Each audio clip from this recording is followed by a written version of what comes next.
अपने ज़ौक़ में कहने दीजिए। अबू बकर ने हसन को बुलाकर फिर आपने हाथों से पकड़कर उठाकर अपने कंधों पर बिठाकर बताया, लोगों, अबू बकर के कंधों पे या मोहम्मद मुस्तफा बैठ सकता या मोहम्मद का घराना बैठ सकता। ये कंधे अबू बकर के या नबी के लिए या नबी की औलाद के लिए। हजरत उमर ने हजरत हुसैन को अपनी औलाद से ज्यादा इज्जत देकर, अपनी औलाद से ज्यादा शोहरत देकर, अपनी औलाद से ज्यादा हदिया और दौलत देकर बताया, लोगों याद रखिए, सहाबा के सर पर इज्जत का ताज नबी के घराने की वजह से, अल्लाह के नबी की वजह से। हजरत उमर ने ऐलान किया, अगर मेरे घर में मेरा बेटा अब्दुल्ला आएगा, इजाजत लेकर आएगा, हुसैन आएगा, इजाजत लेने की कोई जरूरत नहीं। ये इजाजत बेटे के लिए जरूरी है, हजरत हुसैन के लिए जरूरी नहीं। समझ नहीं आती, लोगों ने पहले हदीस को छोड़ा, फिर मुस्तफा की कब्र और रोजे को छोड़ा।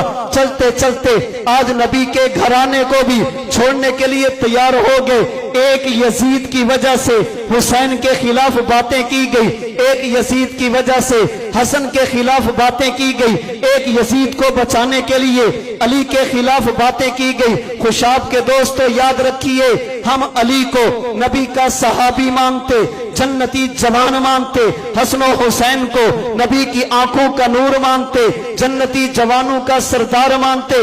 हम यजीद को सहाबी भी नहीं मानते, ताबी भी नहीं मानते। हम यजीद को फासिक और फाजिर मानते, हम यजीद को किसी सहाबी के मुकाबले में कुछ नहीं समझते।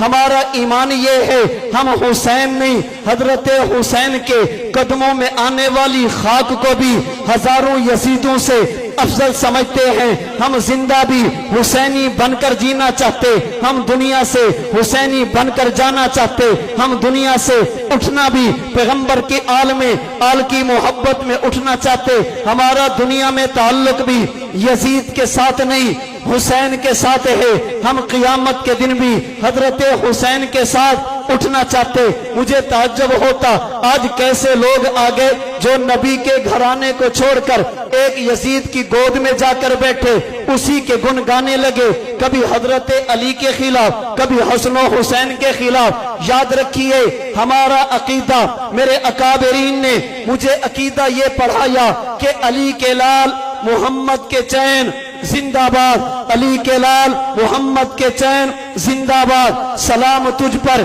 शह मशरिकैन जिंदाबाद। यजीद आते रहेंगे हर एक जमाने में, जमाना कहता रहेगा हुसैन जिंदाबाद।